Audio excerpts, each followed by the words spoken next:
up, RotoGrinders? Dean here, Dean78904. If you want to get all technical right now, it's the start of an hour and a half, 90 minutes, nonstop NBA DFS conversation, taking y'all straight up the lock. Wait, what? It's 6 o'clock? Yeah, we're starting at 6 o'clock because it's a shorter slate, and the slate starts at 7:30. 7:30 on the East Coast. Four early games, and then we got Joel Embiid, who may or may not play, depending on how he's feeling after he warms up. That is a 10 o'clock game. That's the back half of the TNT doubleheader. Man, Tasteful Tides Tim. He's the lover of fun, the hater of fun. Tim, he's a connoisseur when it comes to such things as cheese and wine and DFS, especially like single entry, 3-entry max stuff. I like fun. I'm pro fun, Tim, but this is not fun, right? Trying to figure out Joel Embiid, if he's going to play, if he's not going to play, and you have no pivots depending on, and that's one of the big things as far as the slate. And the thing is, Tim, we have the money for Embiid. It's really, really, really easy to get Joel Embiid. And the pivots are not great. So we got to talk through it. That's one of the big sticking points of the slate. We're expecting LeBron to go, of course, one of the reasons why we have the money. No Anthony Davis, no Maxey also for Embiid. So if he goes, the world is his oyster. He's going to get all the usage in the world. We just got Porzingis ruled in. New York, the Knicks are giving us some cheap plays, much like the other day. OG Anunoby already ruled out. Julius Randle out for several weeks. Prices have not fully adjusted to the new, what we're going to see here out of Josh Hart, out of Dante DiVincenzo, Grimy. Quentin Grimes is in play as well. Tyrese Halliburton officially in as expected. He had the 3 games that they sat him out for injury management stuff. He's good to go. What's up, Tim? How are things? How do we feel about tonight's 5-gamer? Kind of a baby slate, but I think there's a lot of options, and I think there's going to be like pretty condensed chalk too. Most of it, I think, is good chalk. We'll talk through it. Yeah, I mean, this is actually a pretty good 5-game slate. That Embiid wrinkle is really interesting, just because how you play it, it could make or break your night. I actually think playing Embiid like alone in your util is going to be contrarian and not have a 2v2 set up and just gamble that he plays. What do you think about that? Like, I think most people, if they're going to play Embiid, are going to have a 2v2 setup. It's really easy to do. There's a couple of really good ones. But I think if you gamble and just say, I'm just going to play him, and if he sits, I'll eat the 3,000 and play Curry, I think fewer people are going to do that. Yeah, it comes down to how well thought out, how well planned people are, and I think it depends upon what sort of price point you're at as well, right? I would imagine the higher you're going up in price point, this isn't always true, but the higher you're going up in price point, the single entry, 3-entry max stuff, people are going to be more thought out with their plan and thinking about a plan B if necessary. I think Embiid plays, and I haven't made up my mind that he plays. Of course, I have no say in this. I just think he's going to play. So he was shamed. He was shamed on Twitter, ducking the Joker. He's not played basketball in Denver since 2019, I believe. Do you remember the time where they passed out the pamphlets where Joel Embiid was missing? They didn't have time to do it this time because they literally ruled him out as the game was tipping off. Essentially, he warmed up, he worked out hard before the game, and there was no sign that he wasn't going to play. But the 76ers play games, and look, I don't know when they knew he wasn't going to play, but I'll tell you this: they knew he wasn't going to play before it was reported. It wasn't just like, oh yeah, I'm just not going to go and that's it. I wouldn't think that's the case. Most likely, I shouldn't make those accusations, but most likely they played games. They played some games, and also with the Joker stuff, they have a history. So he was shamed. People are saying, oh, of course he's ducking Joker, and here's the list of other good centers he's ducked on the road. He ducks anybody that's good on the road. Now, he sat out last night versus Portland. I thought for sure he's just going to annihilate Portland. But he didn't sit out last night versus Portland, but maybe that was in preparation of, hey, we're on the back half of a back-to-back on the next night, and we should be able to handle Portland on our own. They didn't. They got walloped. They got shellacked. The Blazers had their best win of the season. But, I think Embiid I don't want to say he's going to be shamed into playing. I think he was pretty much fine, right? And if he cares about MVP stuff, he can only miss, 5 more games the rest of the season to be eligible for MVP. Yep. And again, I don't want to just take that stand of I know, because I don't know. I do not know if he's playing or not tonight. was it Woj had the report where he said basically he's going to warm up and he'll let us know afterwards. So like we're not going to know anything before 8 o'clock, before 9 o'clock. Or you're going to have this is going to be the Island game, and that's that. You're not going to know at 8:30 if Embiid's in or out. And he's going to be a true game time decision for sure. No question about it. So, but isn't that going to be contrarian? The way to build, just assuming he's going to play. I don't think so because you think that more people are going to have a solo Embiid than a 2v2 Embiid? Well, let's see. Let's run the new optimal stuff with Anunoby being out because I think this is pretty important to talk about this. Yeah, I think it's really I mean, I really do. I think that I'm guessing I'm running it right now, and more so on DK than on FanDuel. It's much easier to get Embiid on DK than it is on FanDuel. You can make it work on FanDuel for sure, but I'm guessing optimals are going to give me Embiid, and they are. Optimals are hilarious. So again, I just randomly pick a number like 69% happen to be my cap. As far as I don't want a player being at 100%. Quentin Grimes 69%, Dante DiVincenzo 69%. This is the one we'll talk about. Christian Wood 69%. I think that's fragile. We'll have that discussion. He's got a pretty good projection, currently 26 points. I assume we're projecting him to start for the Lakers, which I don't think is a certainty. And they also have other options. They have other big dudes. Vanderbilt, the game goes a little bit smaller. They can play Hachimura. They have Jackson Hayes. I know Davis is out, and we'll get to that game. But Wood right now is popping for us under the assumption that he's going to draw the start for the Lakers. But Embiid is in the very first optimal I ran, and his projection is 66 DK points as a median projection. But he's only hitting 20% of optimals, which is interesting. I thought it'd be more because it's really not hard to get Embiid if you want Embiid. You can get 2 stars. I mean, getting Embiid and Brunson. If you want LeBron, you can get LeBron.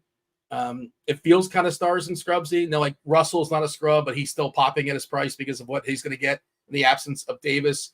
Reeves as well, kind of a mid-tier piece. But it's a good question. And I guess we'll get there when we talk about it. But I think there's some interesting Warriors. I don't like to speak in definitives. I pretty much never play Steph. Do you ever play Steph Curry? He's always just a little bit overpriced, and the guys he's competing against, he just rarely beats them. I don't understand the price on Steph, just as a general thought. Yeah, I don't think I've played Curry this entire season, and I probably played him half a dozen times all of last season. So yeah, I very, very rarely play Steph. But yeah, it's interesting because there's a lot of good center plays. Obviously, Embiid is the best. But yeah, I mean, there are some centers that are really popping, and it's gonna be interesting to see what people do with Embiid in terms of leaving him all by himself in the util or playing a 2v2 with a Warrior. Is there like a 3v3? Because if Embiid doesn't go, Harris is already good. He'll look even better. Like guys like Kelly Oubre. But then you're going to have so much salary left over. And the best Warriors, I think, are Draymond and Kuminga. When you consider not raw points, obviously, just as far as the asking price and how many points I suspect they're going to get. I haven't worked out a 3v3 thought process. I know you had a couple of 2v2s, at least one we talked about it, pre-show. But that's something that definitely think about. But it's over the slate. It's a big deal. It's very, very important. DeJounte Murray was ruled in if the people missed that one. Not officially ruled out just yet. We're expecting quickly not to go. LeBron, the report is he remains on track to play. You kind of felt that, and I was surprised if you watched the game last night with the Lakers. I thought they're going to just pull the guys out and just call it off and say, hey, we got a game tomorrow. But they tried to come back. They didn't. Davis talked about his groin not being perfect. And he was, I don't want to say the obvious one, but seemed like he was going to definitely sit. But LeBron going again after playing 48 minutes a couple games ago. Now it's the back half of a back-to-back. Is this 3 and 4 nights for the Lakers? And he played in a blowout last night. Let me check. Yeah. He played 37 minutes. 37 minutes. 37 minutes in a blowout, Dean. Like, why did they? I don't know why they pushed it. I thought don't like know. they Right. would have some foresight and say, you know what, let's call it off, and he'll be good to Right. go for tomorrow.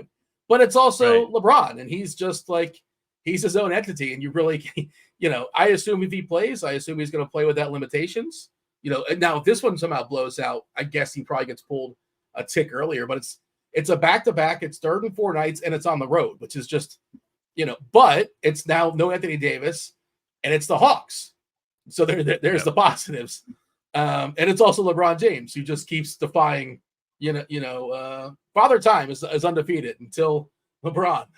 Eventually, they're gonna get. Yeah, I ran like 150 sims in the SimLabs tool, and it was basically all of the Lakers cheap pieces, like getting to like all of the Christian Wood, the Austin Reeves, the Russells, the Ruiz, like. Those Lakers cheap ones were getting in those optimals quite a bit. So with New York, I assume. With New York. Yep. All right. Anything else we should mention? We're gonna go game by game. Obviously, say what's up to the chat. Kindly hit that like button in the chat if you don't mind. Benedict Mathurin was just ruled out there for Indiana. I don't know how noteworthy. Well, McConnell's out too. Mathurin out, McConnell's out, Halliburton in. Are we getting like all the updates? Are we going to get an update on Miles Turner? He's got a back. Or are we just going to get him? I think Turner's in. Turner's in. Okay, yeah, I missed that one 9 minutes ago. Thank you. Yeah, but Mathurin out with his toe, Halliburton in, and I guess we're waiting for Jalen Smith. He could be so much. Yeah, now that Turner's in, I was going to say he would have been a really good value play if Turner were to miss. Yeah, then Isaiah Jackson could have been potentially unleashed if Turner was out. So, but I guess that's not the case. All right, I know we have some if-then set up as well, and maybe some of this has already expired. Well, we have the Embiid if-then stuff, and that's, Tobias Harris is projected for 40 fantasy points. Looks really, really good if Embiid sits. Now, I think he's fine as is, and you can play him as is.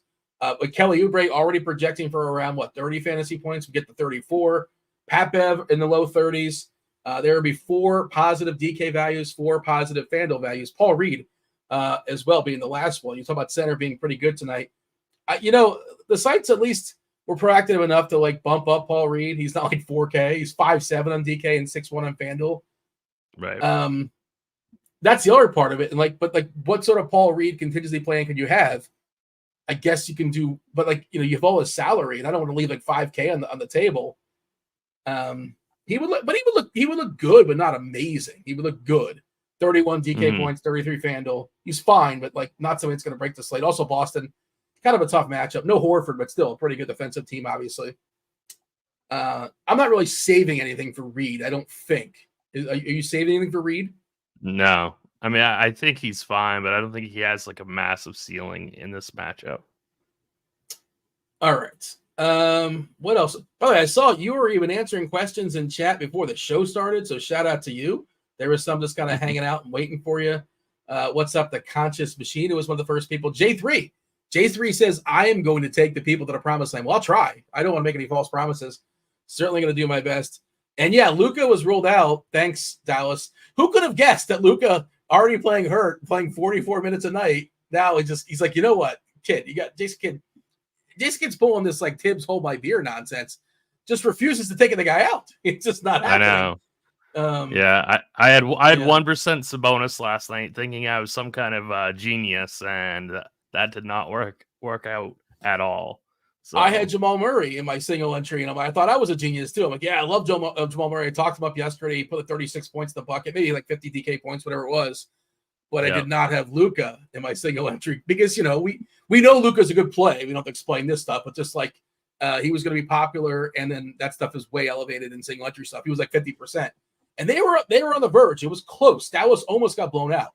If 1 bucket, 2 buckets go the other way, they were down 16 or so in the third. And then they made a pretty big comeback. I think they actually won the game, but they were down pretty big late. And I can't remember who they played against, but whoever they were did not do us any favors. Those did not play Luka. Why are we talking about yesterday, Tim? It's about DFS, Daily Fantasy Sports. We care about today and today only. We also care about the poll question. Producer Steve dropping the poll question for the people. Do you like your sandwiches warm and toasted or just leave them as is? Well, wait a second. What kind of sandwich? If you're going to have like a ham and cheese, I'll tell you if I go to Publix, I'll get it pressed. Now I like that. If that's what we're asking. Is Quiznos still a thing? Remember they had like their revolving toasting thing? Does Quiznos still exist? Do they still have that pepper bar? Is there still a Quiznos standing? I've never been to a Quiznos or a Publix. So Wegmans, they have out there. Wegmans up there in the Northeast for you. I've never even heard of that. I thought Wegmans is like a big deal. Like I think in New York, Wegmans is a thing. What's your? I'm you pretty, have a Piggly I'm pretty Wiggly? far. That's the South. Yeah. What do you have in Maine? Nope. What is your grocery store of choice? Grocery store. Yeah, what's the name of the grocery store? It's just called grocery store. Yeah, it's Hannaford and Walmart and Sam's Club. That would be it. Okay, so Hannaford, I guess, is the local. Hannaford. Yep. Okay. Yeah. If you're gonna have a Cuban sandwich, if you're gonna have a Cuban, you want to press the Cuban. There you go. Yeah. It depends what sandwich it is. Yeah, and Shaw's. We have lots of Shaw's also. Somebody was saying in chat, it might have been Mr. Richard. He was saying, we always introduce TJ Zwarych as the greatest DFS player in all of Saskatoon, Saskatchewan, Canada. Why does Tim not get the same respect? Why do you not get the greatest DFS player in all of Maine? Did you know anybody in Maine? Broccoli Boy's in Maine, so I don't know if he's better than you or not.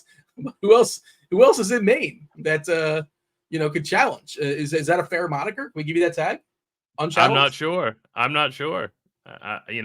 like to meet them if they're out there. All right. Then now we're just talking about sandwiches in chat. Jersey Mike's, Quiznos. I'm getting pretty hungry now. Yeah, you're a big pasta guy, right? You're big into Italian food. That's your go-to. Huge into Italian food. We got to get your pasta rankings one of these days. So, how did you answer the poll question? Do you like your sandwiches warm and toasty, or just leave them as is? Toasted, definitely. But if it's like a peanut butter and jelly, like what are we talking about? Like if it's a turkey and cheese, do we toast that? You don't toast turkey. Make it. Yeah. Make it. Doesn't let me make a long enough question, but we're talking about like cold cut sandwiches. Okay, but doesn't it matter what the cold cuts are? Ham. No, it doesn't matter. Okay. What inspired this question, Steve? Are you in the middle of making a sandwich right now? No, everyone was just talking about cheese and they started talking about ham and turkey. So I don't know. It made me hungry too. Fair enough. All right. Anything else, Tim, before we dive in and talk about the slate? What are we waiting on? Actual stuff. We're waiting on LeBron to be officially in, but 7:30 game. That's the first game on the slate. Well, one of the first games on the slate. 60% of the slate starts at 7:30. We're expecting him to play. Porzingis was ruled in. I guess Jalen Smith is still questionable. It doesn't matter a lot. Embiid we're just not going to get. That's not going to happen. Do we think Taj Gibson's available tonight? Does it matter? It's not going to matter. They're going to play the same rotation as last night. So yeah. Is Hartenstein still on his 25-minute limit? Is that still a thing? I'd be willing to bet he is. I would not roster him. I think Precious is going to take a majority of those minutes like he did last night. Pirtle is questionable. We didn't mention Pirtle. I don't know how much that matters though. I don't know if that really matters that much. Like I don't think I would want to play Thad. So I don't think that matters a whole heck of a lot. That's kind of where I'm at. That's sort of where I'm at on that. Patrick Williams has already been officially ruled out for Chicago. Marcus Morris is questionable too, which like there's nothing we can do about that, but that would only make them even thinner. Didn't mention it, but like Maxey, the big one. But Batum is out, which you don't really want to play Batum, but he's a guy that can eat 25, 35 minutes, depending on those minutes will get delegated. That's why somebody like Oubre got elevated. Okay. Anything else we should mention? You're a French dip guy? Now we're talking. Now the sandwiches got me distracted. I went to the place where the French dip was allegedly invented, in Philippe's in LA, in Los Angeles, accidentally. Like they accidentally dropped the sandwich in the au jus sauce, and I think they were serving a cop. I don't know why. I just remember the detail of that story. And he's like, screw it, just give it to me. And he's like, wow, that was amazing. And that's where the French dip was born. It's like, oh my God, how did we never think of dropping this in the sauce? And there you go. Are you a French dip guy? I love a French dip. I really do. I recommend if you're ever in the Los Angeles area, check out Philippe's. Okay, I think it's Philippe's. Pretty sure that's what it's called. Anyways, we dive it in. We knocking out the slate game by game. Yep. Okay, first one. Let's talk about. It's the Pacers and it's the Celtics. It's very high. It's not that tight. Kind of, sort of, somewhat tight. All these games are pretty tight, right? The biggest line I think is like 8 or 8.5. So there's no scheduled blowouts. 246.5 here, Boston, big time favorite. They're also missing some players. They're also taking on the Pacers. So Celtics look good. They're without some size. No Luke Cornett, no Al Horford as far as Indiana. We're getting Halliburton back for the first time in 3 or 4 games. Miles Turner officially in. Mathurin out. TJ McConnell out. Jalen Smith is questionable, but you know the Pacers. They always have more and more guys that can play 25 minutes. They're just enough where it's not really going to help you, or not enough where it's going to help you, but just enough where like it eats off other people that can possibly help you. Typically, okay. Pacers, Celtics. Start wherever you want to start. Yeah, well, I'm definitely going to start with the Celtics because Jason Tatum is possibly my favorite play on the entire slate. 9,200 on DK is way too cheap in this matchup. He has crushed this team this season, and I am not going to shy away from rostering him. He's coming in with under 20% ownership, so I think that's way too low. Like, if that's really going to be his ownership, then I would get way overweight him in a GPP portfolio. I think he absolutely smashes in this spot.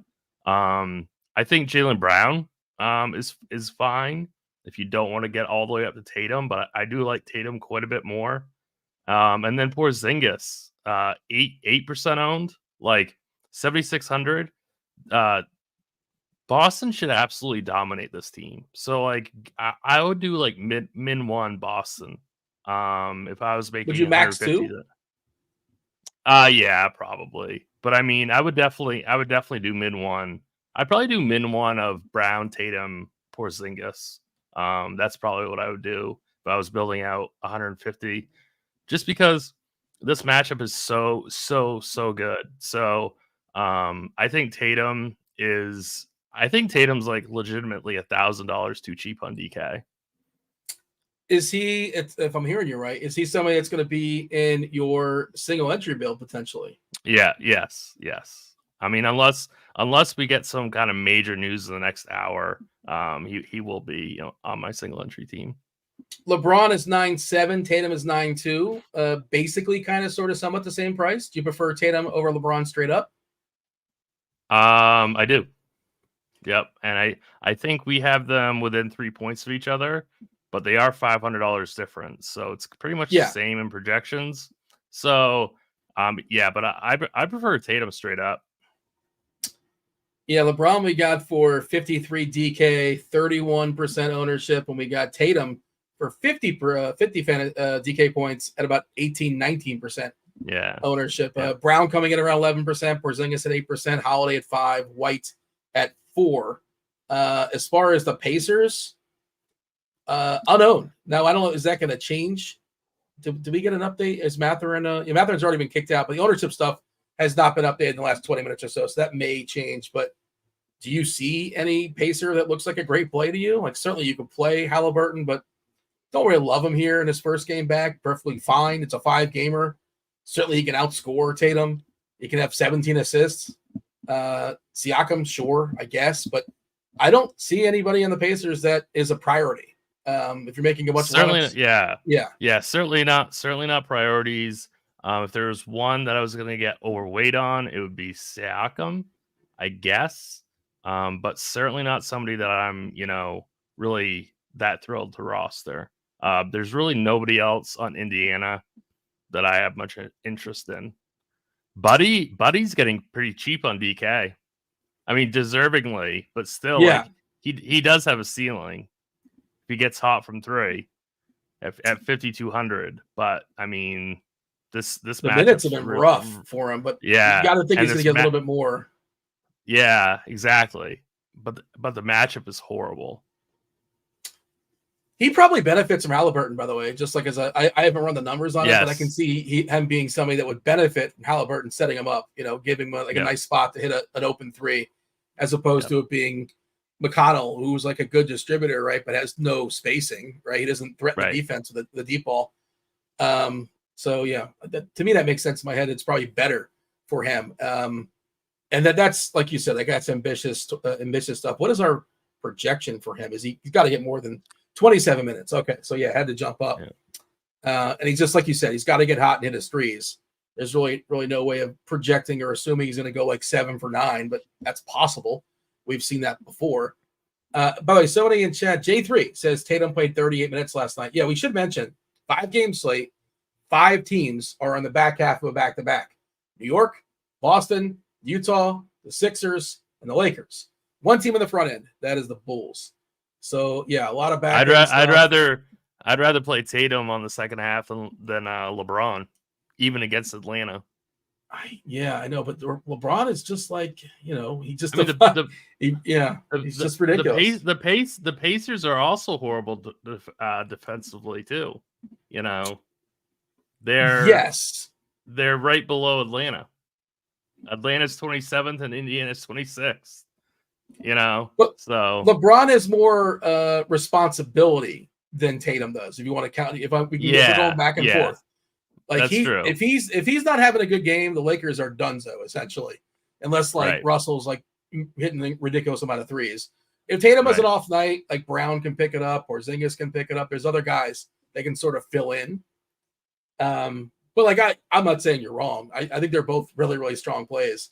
And are you kind of sort of somewhat playing the ownership game? You're already playing. Maybe you don't want to play too many Lakers. And if I'm hearing you right, you're probably playing Reeves and you're probably playing Russell already. You might be playing one of the big men for the Lakers. So maybe you don't want to play 4 Lakers.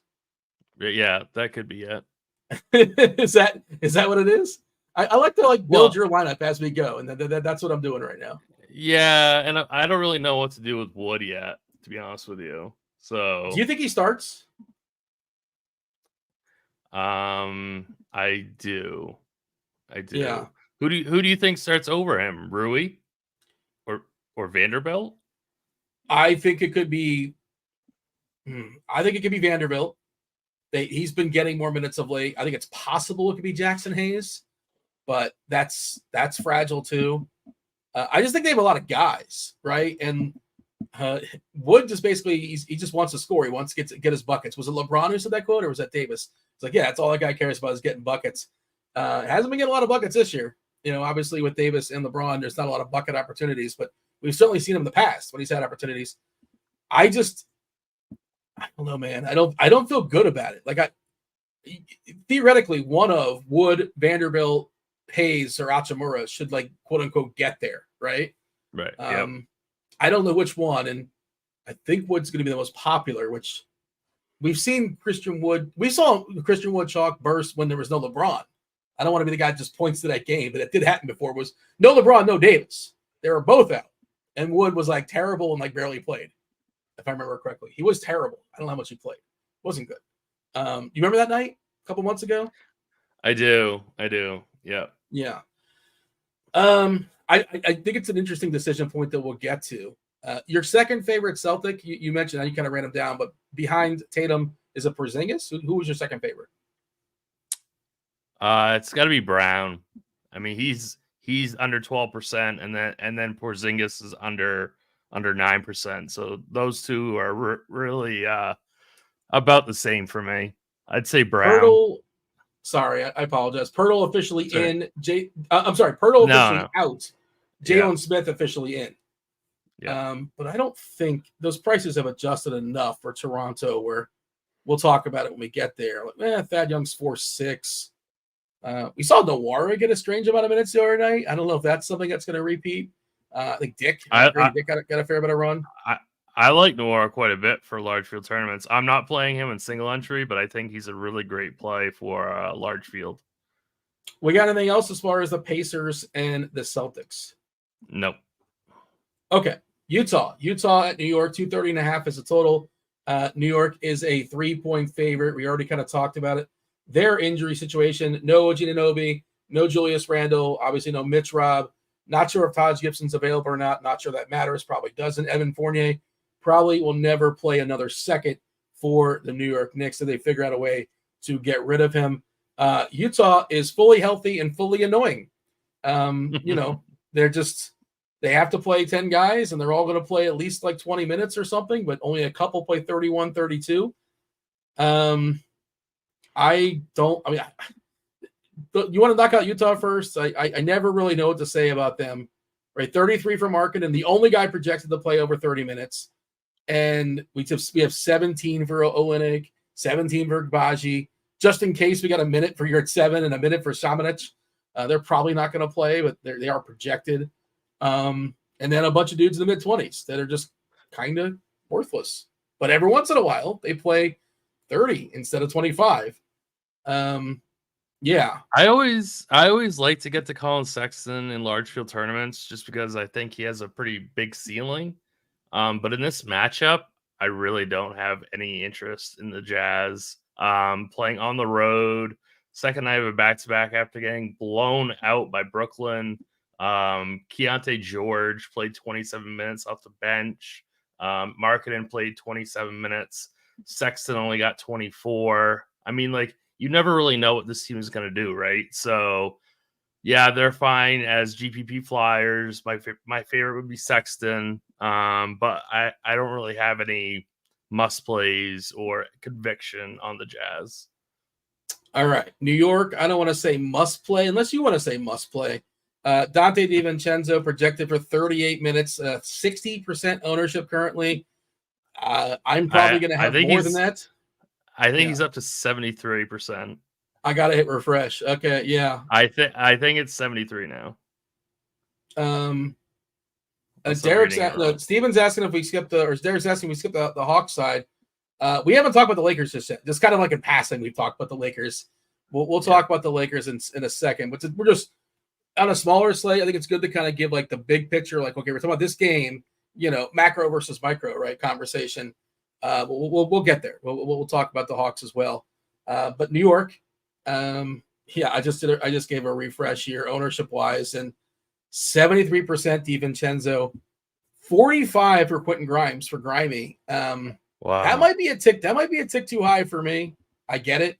23 points is the projection, is a median projection. 29 minutes.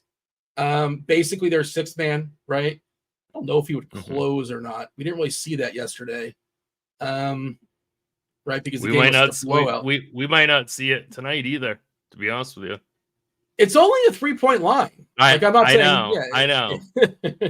I know we do that sometimes, but like we talked about Memphis yesterday, not you, but like we had the conversation. Yeah. It's like Memphis hung with Sacramento the entire game.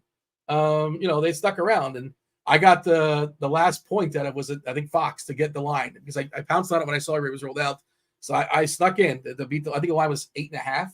And they lost by 9. So every once in a while, you get lucky. I was very lucky to hit that one. Anyways, by burying the lead with Brunson is going to control everything here against a Utah team. Talk about like pace on the season. New York is the 4th slowest team in all of basketball. We did this the other day. Let's see if it still is the case. Last 15 games, yes, Utah is the fastest team in basketball. So you have a very thin team for New York. You have usage getting a boost, and you have a matchup versus Utah. And this is the studs. I know there's different positions and all that, but Brunson versus Tatum versus LeBron. Now Brunson's joined the conversation. Where is he in the power rankings? I understand he's point guard, but I understand just as far as just the actual price. And there's one other guy around that price too, and that's Scotty Barnes, who we haven't talked about yet. He's going to be kind of the lost one, I think. But yeah. Go ahead. So, out of those 4, out of Tatum, LeBron, Brunson, and Barnes, I rate Brunson last, and that's my only issue with playing him. He's a great play, he is, but I rank him last out of those 4. Is that you're baking in ownership and that kind of stuff too, or you just don't like him? You like everybody else? No, that's that. I'm considering ownership too. Okay. But yeah, like he's going to be about the same as LeBron. He's going to be way higher owned than Scotty, way lower owned than Tatum.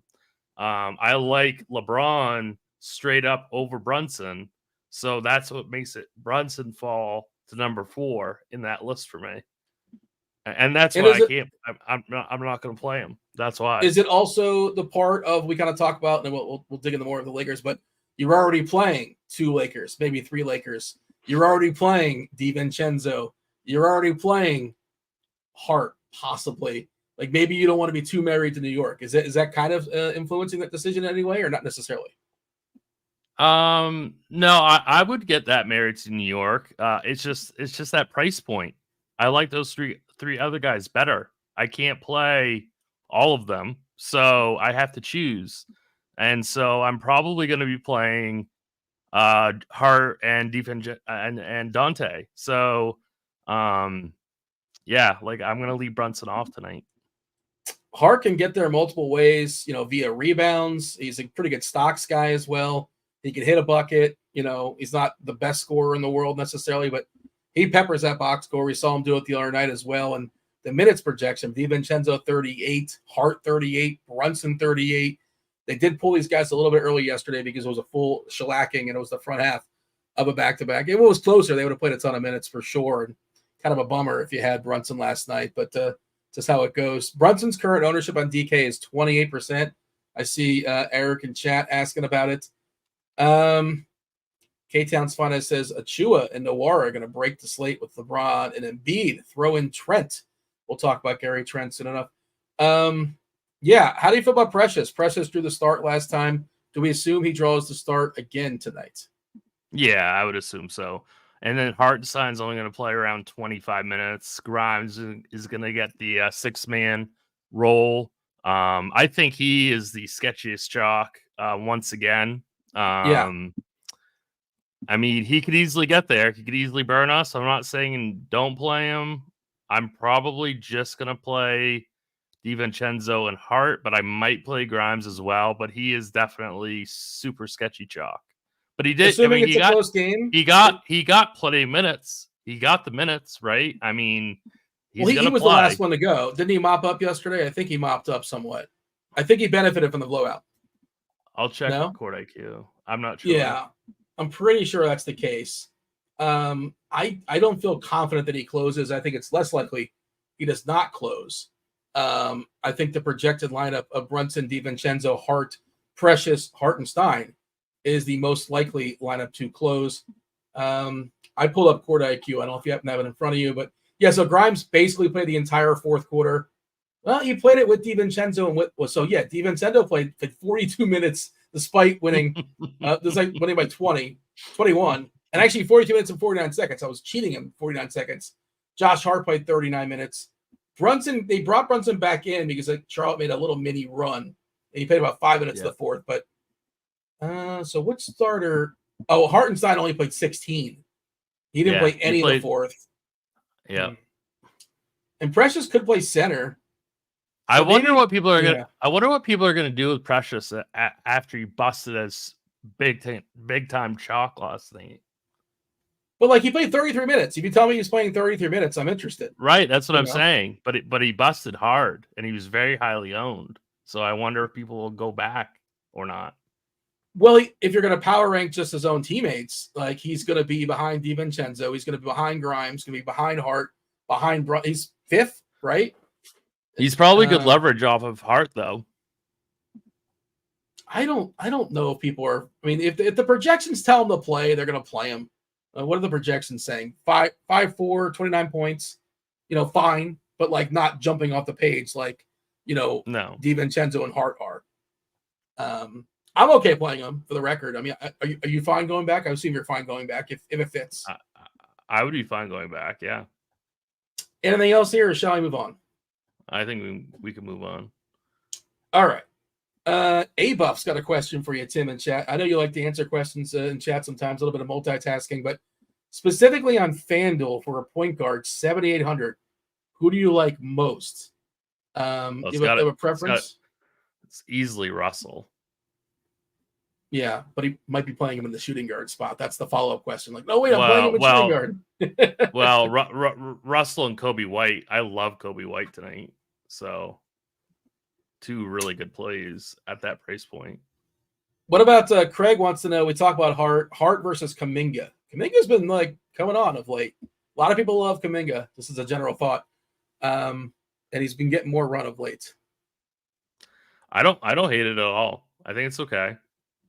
Who do you prefer, Hart versus Kuminga? Trying to find Kuminga's projected ownership. He's probably projected for around 30 fantasy points, I'm guessing. I think we were giving about 30 minutes or so. So we're projecting him for 16% ownership, 32, 33 fantasy points in 32 minutes. Those minutes, it's pretty stable. Golden State feels like they found their starting lineup now. We'll see.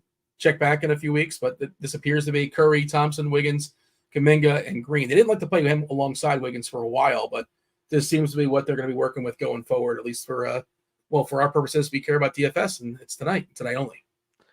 I don't hate Kuminga at all as a pivot off of Hart. I think that's completely fine. We've kind of touched on this one throughout the show. Crunch time probably coming on about 15 minutes or so. You got Taylor Smith, you got Kyle Murray. Hopefully he's recovered from his Lions. It was a hell of a run there, but kind of a bummer for the city of Detroit. And then Roth, of course, Roth will be holding it down. 247.5 is a total. Seattle. Atlanta is a 5? Seattle. I don't know where Seattle came from. I don't know what my brain was thinking of, but I malfunctioned for a second. Lakers traveling back half of back-to-back, third game in 4 nights. We do have LeBron expected or on the path to play, whatever sort of phrasing you want to go with. We're expecting him to give it a go. Of course, Anthony Davis is the headline. He's not playing because he has a couple body parts. He's got a hip. He's got an Achilles. I think he has a groin. Reddish is out for Atlanta. We're expecting DeAndre Hunter to be available. We haven't seen him in a while. Maybe those minutes are limited. He's gonna be limited. He's gonna be very limited tonight. Yeah, he just might muck up some other players, but you're not playing him. Definitely not. But just understand he's going to be out there playing some basketball. So yeah, Atlanta and the Lakers. The Lakers, a little bit more appealing because of the absence of Davis. Take it away. Yeah, so I mean, definitely, I love D'Angelo Russell tonight. I love Austin Reeves. Definitely, 2 really, really strong plays. They're going to be popular. It's really hard for me to get off of Russell at only 7,100. He's probably my favorite mid-range play on the entire slate. I would definitely get overweight him in GPPs. And then what do you do with LeBron, right? Like he's just keeps going on about it. So I prefer Tatum.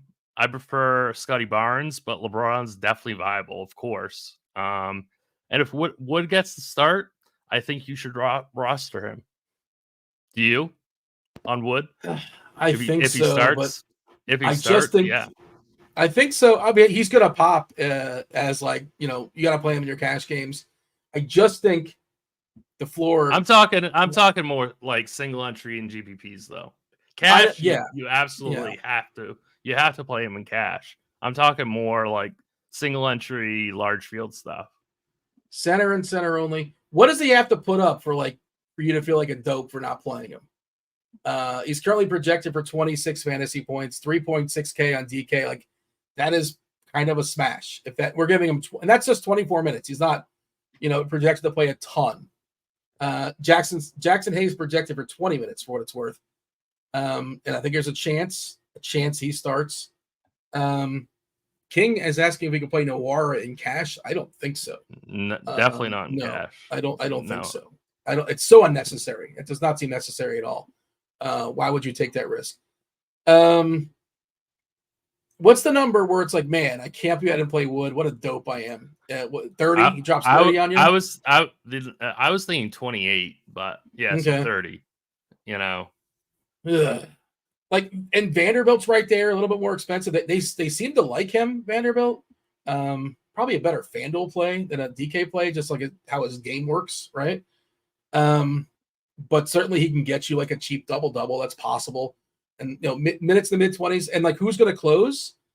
it's just like who's hot, right? For the Lakers, there's absolutely a world where Wood starts and like Vanderbilt or Hayes or Hachimura closes, and it's not Wood. That's absolutely exists. There's no guarantee. Like Wood might get the hook after 5 minutes if he's struggling out there. Not a good defensive player. If he's not scoring, he's not doing anything positive with the team. I just, I'm concerned, but there's also a chance he doesn't start.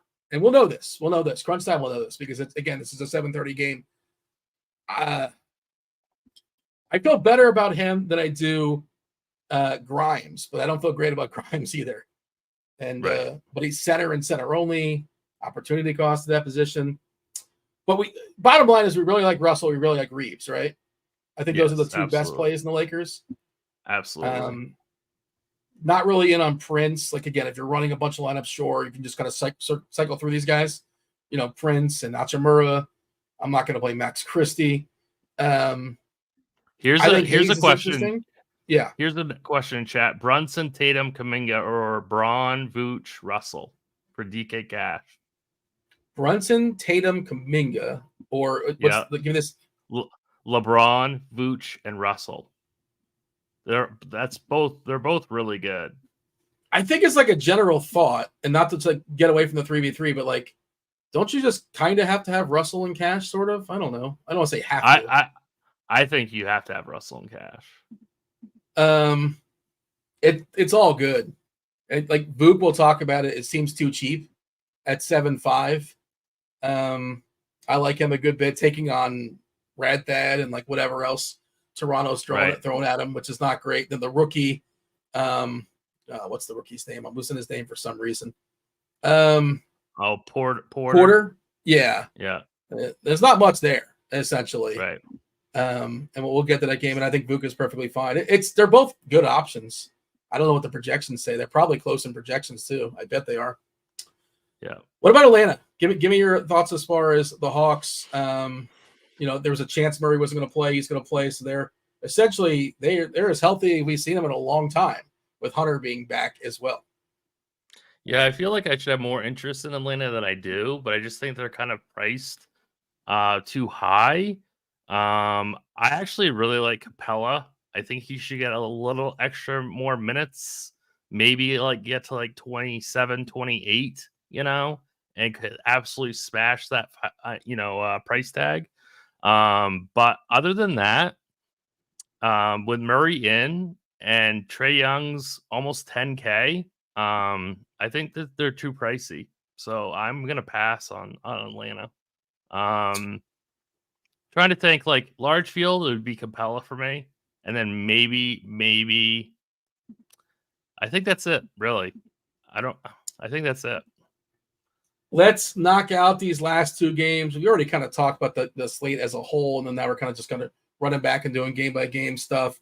Crunch Time, of course, is going to give you a rundown as well, position by position, their favorite plays for tournaments and for cash plays. Toronto, the Raptors are in Chicago. You got the double D's, DeMar DeRozan revenge game here. 226.5 is the total. Chicago, 6-point favorite as far as who is in and who is out. Quickly has officially been ruled out.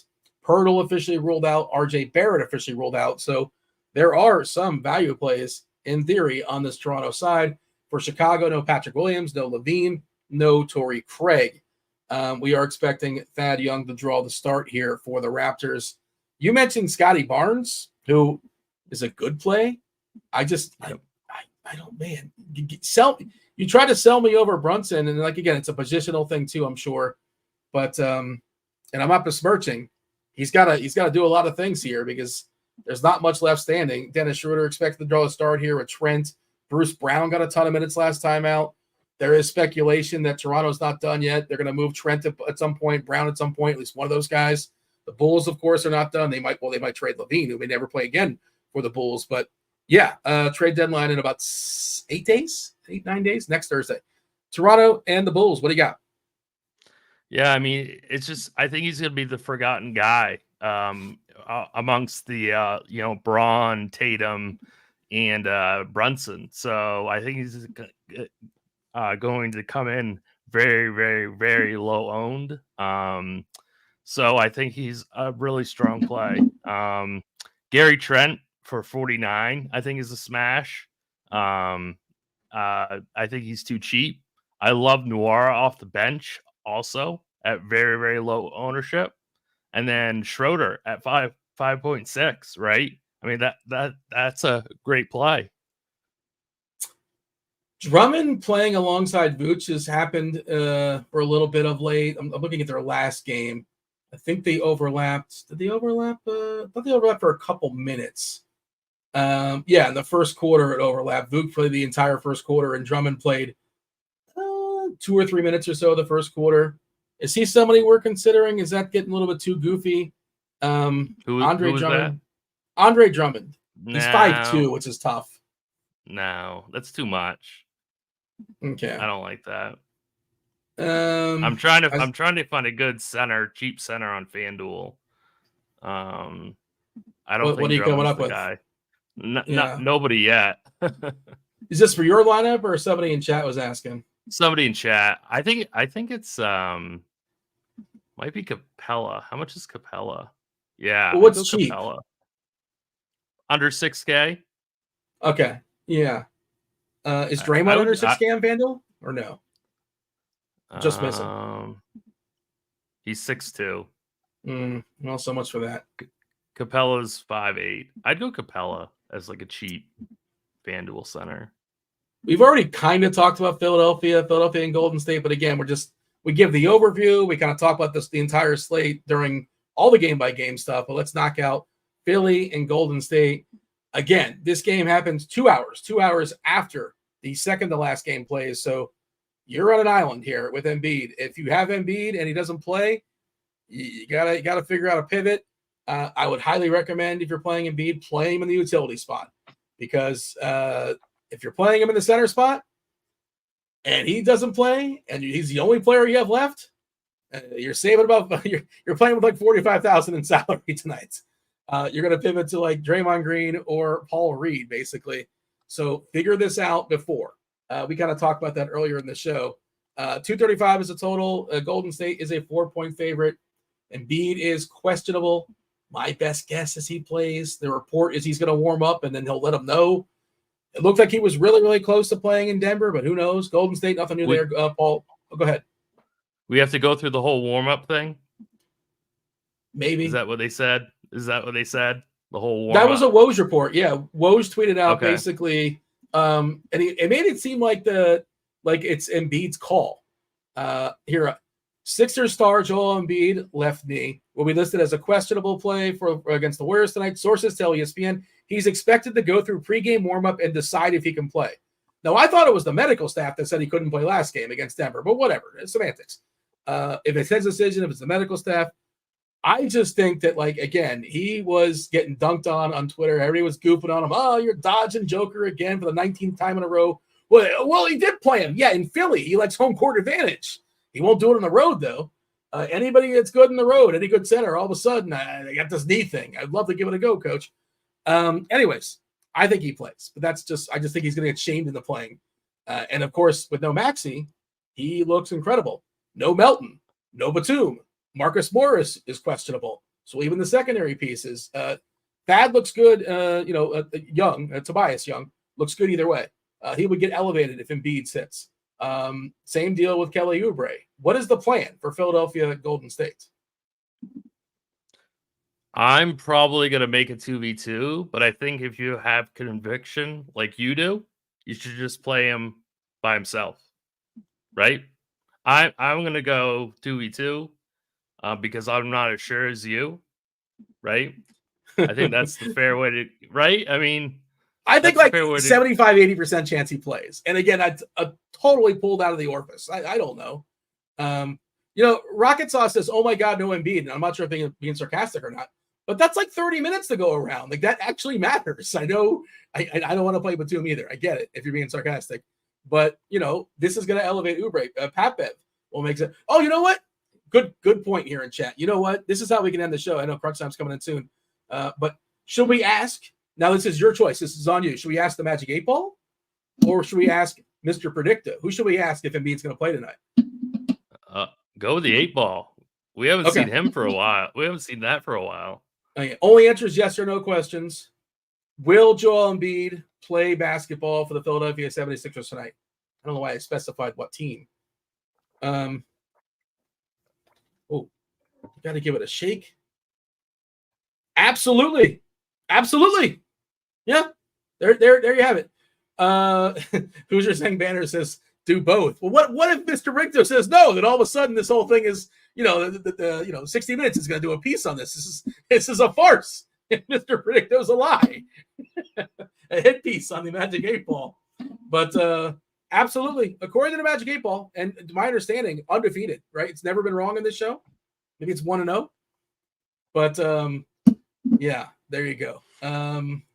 Your other thought? Did you give thoughts as far as the Warriors? I mean, it's Kuminga, and that's about it for me. Maybe Draymond too. I like Draymond, like kind of sort of as is. I think he gets better if Embiid doesn't play. Possible, like messing around, like old school Draymond triple double. Like an 11, 10, couple stocks. Yeah, maybe. Yeah, no, I don't mind that at all. They're asking about Bamba in chat. Yeah, I was just going to respond. If Morris doesn't go. I was going to respond to that. I don't think so. I don't think Bamba's in play. So we have, let's see. Okay, so we have an if Embiid's out, we have Bamba predicted for 60 minutes. But also we have Morris predicted for 20 minutes. So we didn't do an if both those guys are out, if both Morris and Embiid are out. But if that's the case, Bamba probably plays like 20, 21. I don't know if that's enough. Yeah. He is. Right. Yeah, and he's center only. So yeah, I don't like that. And how do you even set up for that? Like, what right. Are you doing? What's your plan? I guess you can't have Embiid. You're just but what if Embiid plays? Then what do you do? Right. Like you got to figure out ways to kind of make this stuff work. Who's going to help us figure those things out? It's going to be Kevin Roth. It's going to be Kyle Murray. It's going to be Taylor Smith. What's up, Roth? How's Tuesday? How's Tuesday treating you? Little funky time here. Is it throwing off dinner? It's a little weird, yeah, but we got the dinner. We got the ribs already made. We got some potatoes, so we're ready. After the show, we'll just reheat and we're good to go. Are these the famous Kevin Roth made in the oven ribs? You're damn right. And I do not want to hear a single word besmirching my ribs. They are 10 out of 10 for oven ribs. Well, there you added. There you go. You added the qualifier. You stuck it in there. You're right to do that. You're right. They're not as good as like smoked ribs, but they're damn good. They're good enough. Yeah, it's like pizza though, right? Like ribs are going to be. How do you screw up ribs? Well, I guess you probably can't screw ribs up, but they're always going to be pretty good. But now you're saying my ribs are 5 out of 10. These are 10 out of 10 ribs for the oven. So don't just say they're going to be pretty good because they're awesome. I think you tweeted out the picture of them before, and they did look spectacular. I'll give you that. They look much better than I anticipated. Yeah. Tim, would you ever dare eat an oven or make ribs in the oven? You wouldn't do that. No, I would do that. I would definitely do that. But way to back me up, Tim. We had a whole show. We bonded for an hour. I thought we were on a team here. Same question for Kyle or Taylor, assuming you answer the correct way. I guess not. It's not going to happen. I would because I have no shame. So I would do that as well. If it tastes good, then I don't have a lot of regulations. See, everybody's on board except you, Dean. You're the only person who is against my oven ribs. I'm not against that. I just think there's a certain ceiling. I wouldn't play any tournaments. There's no ceiling. Hayes is starting. There you go. There you go. We talked about it. Let's let Kyle and Taylor have that conversation because he's 3K on DK still minimum. Fun conversation.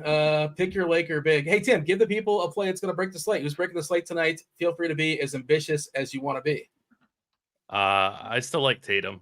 He's my favorite play. All right. Myself and Tim, we're going to see our way out. You got Kyle, you got Taylor to figure this out. Half hour before lock starts. Kevin Roth is going to steer the ship. Roth, take it away. Thank you. Appreciate it. Good stuff as always. Kelly says, ask Predicto about the ribs. I need to see this Mr. Predicto thing. Is this just a knockoff Magic 8 Ball? Is that what this is? I got both. I because I got them. Well, it doesn't really matter at this point, but yeah. And by the way, for what it's worth, the Magic 8 Ball said that Joel Embiid's going to play tonight, and the Magic 8 Ball has never been wrong. Yeah. I don't know if you're around for that or not. I've never heard of a Mr. Predicto. We'll get to content. Give me 1 minute. Like 30 seconds from now, content coming. What the hell is Mr. Predicto? He's essentially Magic 8-Ball, but he talks. You want to ask him a question? He'll talk. Yeah. Yes or no question, Rob. Are my oven ribs delicious? Yes or no? Hold on a second. I gotta warm him up. Hold on a second. I gotta warm him up. This is so dumb. Let's take a second. Is he not on? Oh, there he is. He's alive now. I don't know if you can hear him? Now, ask your question, Rob. Not to say no. Are my oven ribs delicious? No. just a flat no. No sugarcoating it. Better. Just that was amazing. No. Oh, God. Never wrong. Good stuff. Take it away, Rob. With that, you can get on out of here. Good stuff. Welcome to it, ladies and gentlemen. This is Crunch Time. Ooh, I'm glad we got that in. Good way to start the show. We got a fun slate here. Starting a little late. It just said no. Just straight up no. Joined by two of the sharpest minds in the biz. We got Kyle Murray in the house. What up, Kyle? Long time no see, man. Yeah, it's good to be back. Obviously a fun slate to talk about here. We got some late breaking news as well. So it'll be fun to break it down. Very good. We've got some solid guys I want to spend up for. It seems like some values opening up. So I'm enjoying this slate. We got Taylor in the house as well. Taylor, how are you? I'm good. Nice little 5-gamer tonight. Some news we're still waiting on, but yeah, looks like a fun one. Okay, Taylor, I assume you're going to be my cash chalk donkey for this. Is that accurate? Always, Roth. Just for you. That's what I like to hear. Okay, well, you mentioned some news we're still waiting on, so let's get into that. Of course, we talked about Embiid. I don't know if we're still waiting on that news because Magic 8-Ball was pretty certain about the outcome there. But what else are we waiting for, and what has broken that we absolutely need to cover before we dive into a build? Yeah, the big one so far is that Anthony Davis is out. Obviously, we just got the lineup for them. That game starts in 25 minutes. Porzingis is in, DeJounte Murray in, DeAndre Hunter is in. Embiid's really the one we're waiting on. Tyrese Maxey is also out for Philly, and they do have Marcus Morris questionable for whatever that's worth, and Nick Batum out. So still some dominoes to fall for Philly. That's a lot. It feels significant here. All right, let's jump through a build here. We like to start on FanDuel because, hey, this show is sponsored by FanDuel after all. So, Taylor, why don't you walk me through what we're doing and how we're starting off on FanDuel? Yeah, so we were projecting Christian Wood to start all day at center for AD, but we just got the news that it's Jackson Hayes instead, which is good for FanDuel because Hayes is $1,400 less than Wood over here. He's only 3.6, and you can play him at power forward, which is really handy on FanDuel. I guess I'll just jump right to where does that leave us with Wood? Because we've already got people saying he's off the bench. Is he still a lock? Is that still a cash play? No, he's not a lock. On FanDuel, he's 5K. He was more interesting on DK where he's, I think, 3.6. But he's still playable, I guess. We only have him down to 20 minutes, though, off the bench, whereas we have Hayes at 24. This is pretty fluid. Like, it wouldn't be that shocking to see Hayes start and play a few minutes and then Wood maybe start the second half. Just pure speculation there. So it's not really safe either way. Tell me about Hayes as a player. I know Wood is a great point per minute guy. He's very active when he's on the court. What does Hayes do? Does he have a similar point per minute? No, he's more of like a rim running kind of big. He gets kind of blocks and rebounds and stuff like that. Wood is more of a scorer. So Wood would have been much more appealing and would have felt much safer had he been starting. But since Hayes is so cheap, he's certainly in play for both DraftKings and FanDuel now. Okay. Well, let's walk through the build here. Started at guard, and we'll go all the way through on FanDuel. And then, of course, Kyle, we'll bring you in. We'll talk some tournaments in just a minute. Yeah, so with Maxey out, we have Beverly likely to start once again for the Sixers. The only 4.8 on FanDuel. Minutes have been up lately with Maxey out. He's good enough per minute, and cheap value is generally harder to come by on FanDuel. So happy to get to him in cash. He's kind of a staple at this point for 4.8. Jalen Brunson is the other point guard that stands out with Randall still out for the Knicks. OG Anunoby's out. Usage should flow through him. Minutes are never a concern with pretty much any starter for Tibbs. So Brunson for 9.6 is expensive, but Still pretty easy to get to. That is probably your cash pairing at point guard, honestly, on FanDuel. I suppose you can make a case for Kobe White as a cheaper alternative to Brunson, but not really a must. A lot of shooting guards and small forwards are playable here. Dante DiVincenzo, 41 minutes last night with OG and Randall out. Should see comparable run again tonight. Still a good matchup for them against Utah. Austin Reeves, D'Angelo Russell, a couple of mid-range Lakers that should see usage boosts without AD. Reeves is 6'5". I think he's the one you prioritize a little bit more over Russell for 78. But both are certainly viable. Reeves also has that small forward eligibility, which kind of makes him easier to get to than Russell. Let's see. Kelly Oubre looks fine. Without Maxey, he should get a natural bump in usage. If Embiid is also out, even more usage for him, but not the greatest value, not a must at 5'8" on FanDuel for sure yet. Tobias Harris for 7'4". Without Maxey, should get a boost as well in usage. Quentin Grimes is puntable. He's not exactly a full-on punt like he is on DK, though. I think he's 4'6" or so on FanDuel.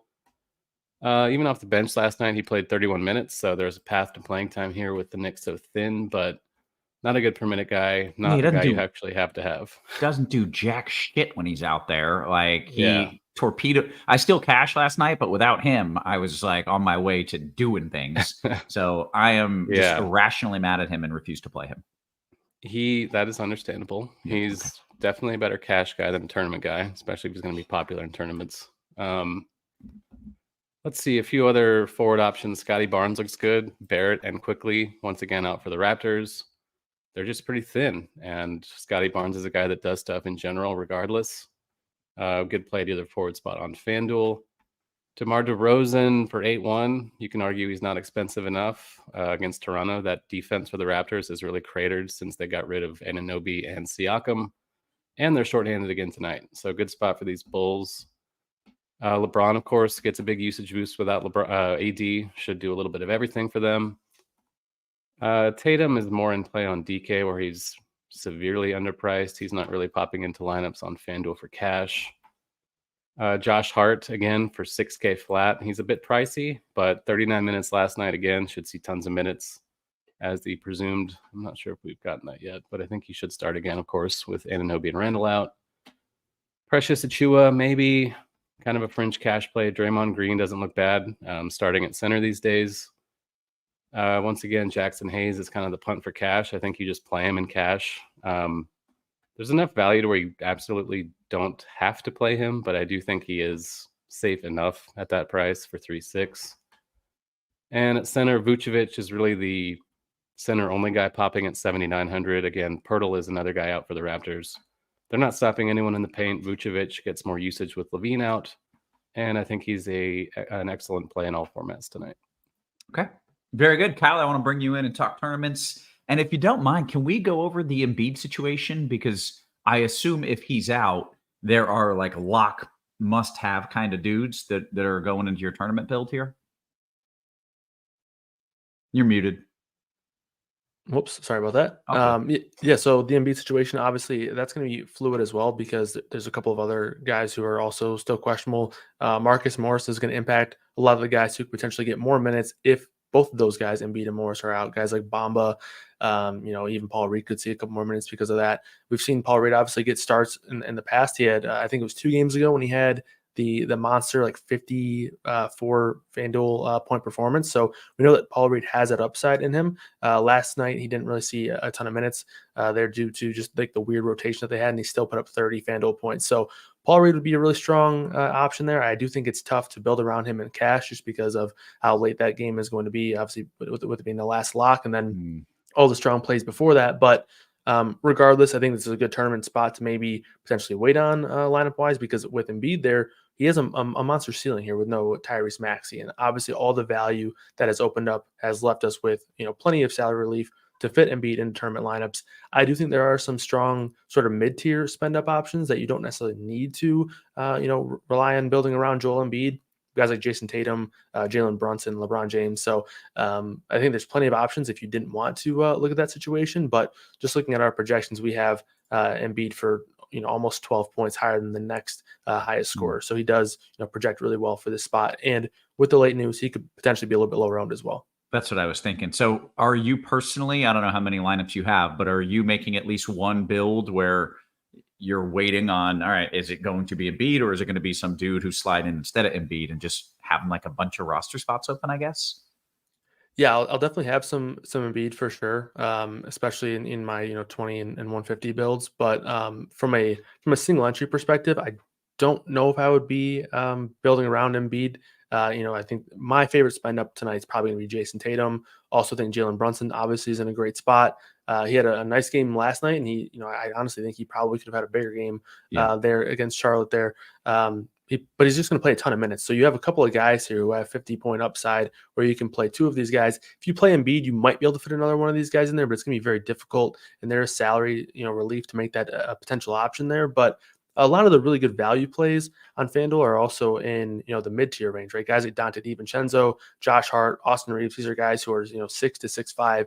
You do have Patrick Beverly, who's really cheap. He can make sense as a punt option, but it's a little bit more difficult to squeeze your lineups there on FanDuel because of the pricing. You have Jackson Hayes, who Taylor mentioned is power forward eligible, which really helps. But he's the cheapest option that I think is really in play, and he's 3.6. So you probably need a couple of those guys, and these guys are going to be very popular as well. So probably not a spot where I'm building around that in single entry. Okay. Do you feel comfortable running through a FanDuel build for me and just going position by position? Yeah, let's do it. Okay. So for tournament options, point guard, D'Angelo Russell's the guy that sticks out to me. I do think Austin Reeves is going to be a little bit more popular on FanDuel. D'Lo, I think with Wood not starting, that helps guys like D'Angelo Russell, Austin Reeves, and LeBron. He's going to be, a usage guy, high usage guy coming off the bench. So that helps D'Lo. So I like him quite a bit. Kobe White, I think, is also in play for tournaments. Zach LaVine, he's going to play 38 to maybe even 40 minutes here if the game stays close. So Kobe White's a guy that I like.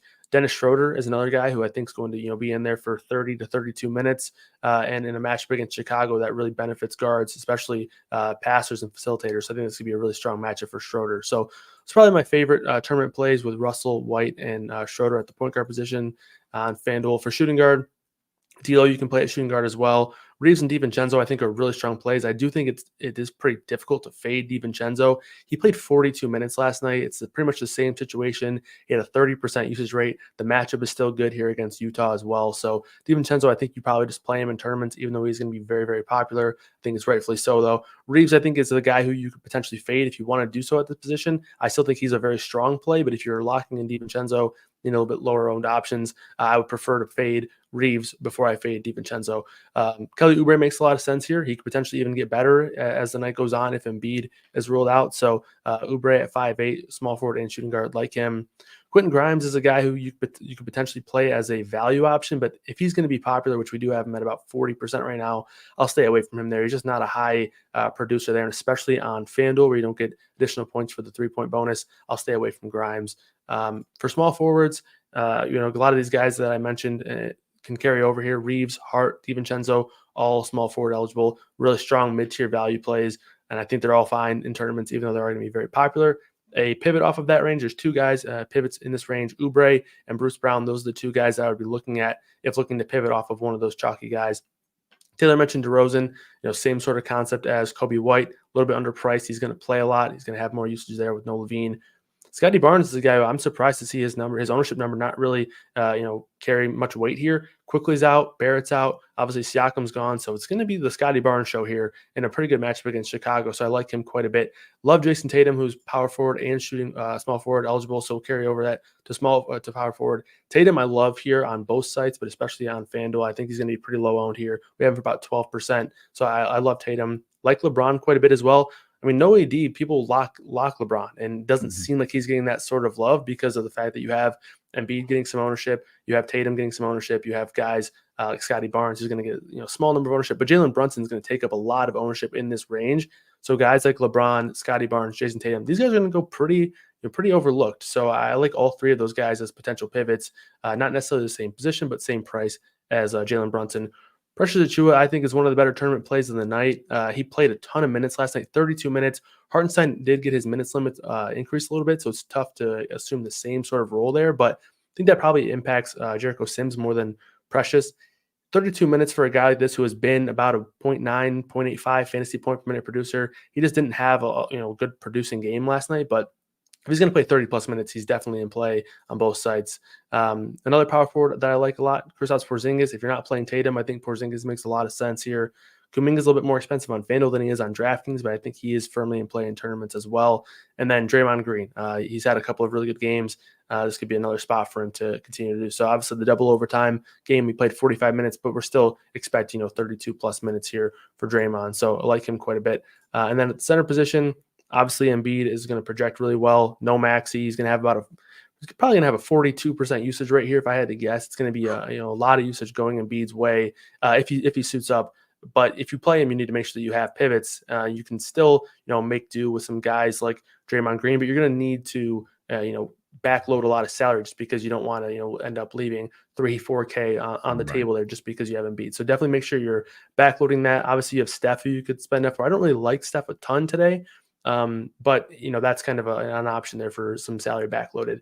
Vooch I like at the center position, and then a lot of the guys that I mentioned. I will say Christian Wood makes a lot of sense as a tournament play now. I do think that his ownership's going to plummet on FanDuel. He's 5K. He does have power forward and center eligibility, but 5K a little bit more expensive than he is on DraftKings. I think people are going to go to Hayes, more aggressively on FanDuel or on DraftKings than they would on FanDuel. So I think Wood could potentially fall to sub 20% ownership here. And I still think, he's a good permanent guy. If he plays 20 plus minutes, and I wouldn't really be surprised if he plays more than Hayes tonight, even though Hayes is starting. So I think all of those guys at the center spot make sense in tournaments. Okay, very good. We should note Crunch Time presented by FanDuel. Bet $5, get $200 in bonus bets if your bet wins. For new users in Arizona, Colorado, Connecticut, Illinois, Indiana, Iowa, Kansas, Kentucky, Louisiana, Maryland, Massachusetts, Michigan, New Jersey, New York, Ohio, Pennsylvania, Tennessee, Virginia, West Virginia, there's a new one. Vermont is screwing me on this read. Virginia, Vermont. Why would they put Vermont in between Virginia and West Virginia? Also, Wyoming. Terms and conditions apply. Must be 21 and up. Gambling problem, call 1-800-GAMBLER. I'll get it ironed out. Don't worry. We'll be back on that read by next time. Let's see. We've got our golf show after this slate, so we need to get out of here right at lock. That is good to know. We are only about 10, 11 minutes until lock. So let's dive into a DK build. Taylor, DiVincenzo and Wood are like wildly mispriced, right? Yeah, Wood, of course, off the bench now. There's more risk than there appeared to be earlier, but he is only 3.6 over here. Center only, don't love that, especially with Hayes for 3K flat. Didn't mean to rhyme that, but it worked out pretty well. Nice. Yeah, so we do have Wood still popping in the top optimal. Last I checked on DK, but Hayes is in, I think, number 3. So it's really personal preference. Both are playable. Don't want to play them both together because they are both center only. So I don't think you need to pair them. But, Wood off the bench still has payout potential just because he is so cheap over here. Okay. Well, let's go through a build.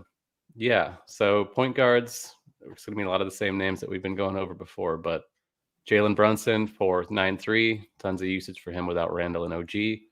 Austin Reeves, point guard, shooting guard. You're probably playing him at shooting guard because D'Angelo Russell is another great point guard only option here for 7,100. More usage for him without AD, of course. Pat Beverly, a bit more expensive on DK at 5.4 than he is on FanDuel, so he's not quite as big of a priority over here. We talked about Quentin Grimes again. 3.6 is very cheap for him. There's a path to minutes. There's not necessarily a path to a huge upside, but you never know. Perhaps the shots are going in tonight and he can get there for you just because he's only 3.6. It's kind of definitely a cash play that I'm interested in. Josh Hart, Dante DiVincenzo both have core play tags from Noto. No qualms with either of those. LeBron and Tatum are both in LeBron's 9.7, Tatum's 9.2. Both are cash viable. LeBron projects a little bit better for 500 more. You're definitely playing Brunson in cash. The other is kind of personal preference. Both players are in good matchups. Tatum against Indiana, LeBron against Atlanta. I would slightly lean LeBron, but if you prefer Tatum, I don't think you're wrong to do that. Rui Hachimura is another Laker big that potentially sees more minutes. Ditto for Vanderbilt. I don't think you really need them in cash just because they're both off the bench. Not guaranteed to necessarily get significantly more playing time than they otherwise would. Achua for 5.2, I think, on DK is a little pricey for him. The minutes are there, but I do think he's a way better tournament play than a cash play. Markkanen for 8.1 is cheap, but with LeBron and Tatum for a little bit more, I don't think you really need to go down to him. And center Wood and Hayes again. Vucevic once again looks phenomenal. And that's really it. Like tons of Lakers, tons of Knicks, and then the odd, Tatum, Vucevic kind of one-off for cash. Okay. We should note that Christian Wood 12 minutes ago tweeted LOL, assuming he found out he was coming off the bench. He is not thrilled. He is angrily tweeting about it right now, which makes me feel a little dicey. Like, is there going to be a blow up and this dude's not going to get in the game? I don't know. Or maybe he has some sort of like motivation narrative going on. That doesn't seem like a good thing, right, Kyle? To be like tweeting that you're pissed off like right before the game.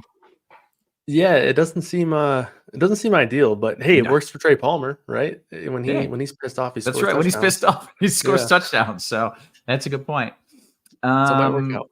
Yep. Okay. Well, let's dive into this build here, and I'll save my greedy question for later. But why don't you walk me through what's different and what you like on DK?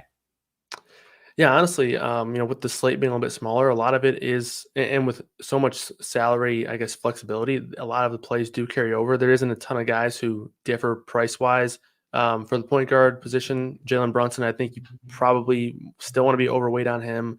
9-3, he's going to have a ton of usage. He's going to play a lot of minutes. So he makes a lot of sense here. But if you do want to pivot off of Brunson and maybe, load up on other Knicks, you could have guys like DiVincenzo, Grimes, Josh Hart. You can have a ton of New York Knicks and then maybe not play Brunson as a way to be different. There's guys in this range that make sense. Trae Young as a potential, game stack or correlation play with some of these Lakers, D'Lo, Reeves, LeBron, Scotty Barnes, I mentioned, Steph Curry as a backloaded option there salary-wise. But for the most part, I think a lot of the guys are the same. D'Lo, Kobe White, Dennis Schroeder, these are the guys that I have a lot of interest in for tournaments that are a little bit cheaper.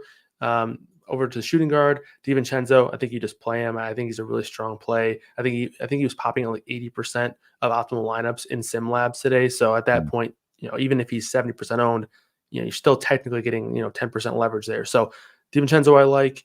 Reeves, still a strong play. But again, if you are looking to fade one of those guys, I fade Reeves before I fade DiVincenzo. Colin Sexton, I think, is in play on DraftKings for tournaments. Then you have some cheap guys, Quentin Grimes, Gary Trent Jr. is even in play. Bruce Brown is a value option as well. Over to small forward, LeBron and Tatum are guys that I have a lot of interest here. Probably going to have one of those guys in the majority of my lineups, if not all of them. And if it's not all of them, it's going to be because I have a lot of Scotty Barnes. So Barnes is a guy that I have a lot of interest in tournaments. We have him at 21%, but I do think he could potentially be a little bit lower owned than that. DeRozan I like. And then the value guys that we've talked about already, DiVincenzo, Hart, Kuminga. Kuminga is better on DraftKings than he is on FanDuel. And then Quentin Grimes there as well. Power forward position, a lot of the same guys that we just mentioned, LeBron, Tatum, DeRozan. If you're not playing Tatum, I do like Porzingis. And then, guys that carry over from small forward, Josh Hart, Jonathan Kuminga. If you want to take a dart throw at somebody, Jordan Nwora played 31 minutes last game, so he's always been a pretty good permanent producer there. It is a very similar situation. They are getting Jakob Poeltl back, most likely. I don't know if we've actually gotten even confirmed news on that, but I think he's still in play regardless. And then at the center position, Embiid, obviously, the detriment of having to backload your roster there is a little bit of a difficult situation to manage there. But if you're, doing that smartly, I think he does make sense. And I do expect him to play. He's kind of, pushing up against that limit of games he can miss. And this is a spot where he rested last night, or maybe he was, I do think he's actually hurt, but he's played in between while also being hurt. So it's kind of a weird situation, but Vooch, I think, is a strong play. I mentioned Porzingis already. Draymond Green is a strong play as well. And then obviously Christian Wood and Jackson Hayes here you have.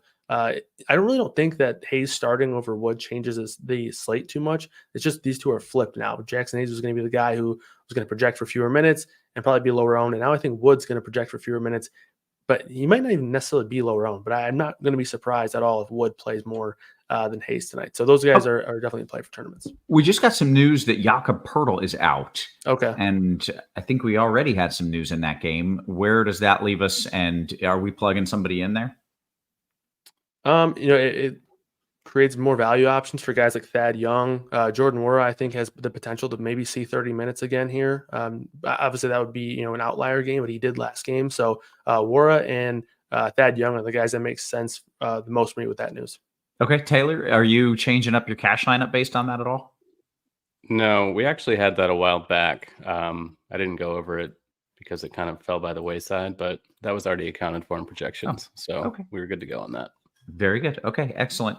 Guys, we only have 2-3 minutes here until lock. I want to take some QQs, starting with my greedy one. Am I allowed to play some dude named Julian Phillips? And if not, you got to punt for me at literally 3-3 at the forward spot? I know he did well in the last game, but it's possible. Let's see. Grady Dick's 3-6. Perhaps you can find $200 or $300 to get to him. It's 3-3 or bust. We're playing him. All right. Do you think Rui, Kyle, do you think Rui is a good pivot off Grimes in a DK GPP? Yeah, definitely. I mean, Grimes, I'm probably going to be looking to get underweight in tournaments, and Rui is a much better permanent guy. Not going to play as many minutes, but still think it's a strong pivot. Okay. DK GPP, right back to you here. Vooch and P-Bev or D-Russ and Reeves? I'll take the Russell side. Okay. Taylor, DK cash question from Ball. You want Wood or Grimes? Wood. Okay. I think. We'll double it up for you. Another one here. DK single entry, but Taylor, it's for you. Wood and Draymond or Hart and Nwora? Wood and Draymond, I think.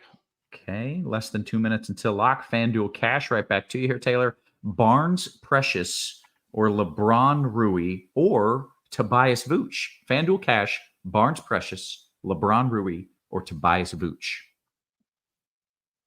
I think Tobias Vooch sounds the most appealing. Okay, great. FanDuel cash question. We'll go ahead and we'll bring in Kyle on this one. Last in, Josh Hart or Draymond at power forward in FanDuel cash? If you have the salary, I'll take Draymond over Hart. Very good. Got a few more questions in the YouTube chat. Make sure you hit us with the thumbs up. Last piece, Young, Trent, or Nwora? Kyle, I'll give that to you. Young, Trent, or Nwora? I think Young is probably the safer one, but I'll take Nwora for the upside. Okay.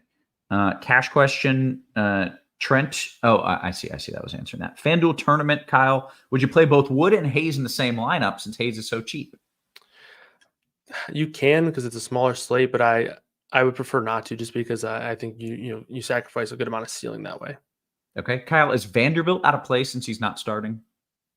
Nope, still a strong play. Great.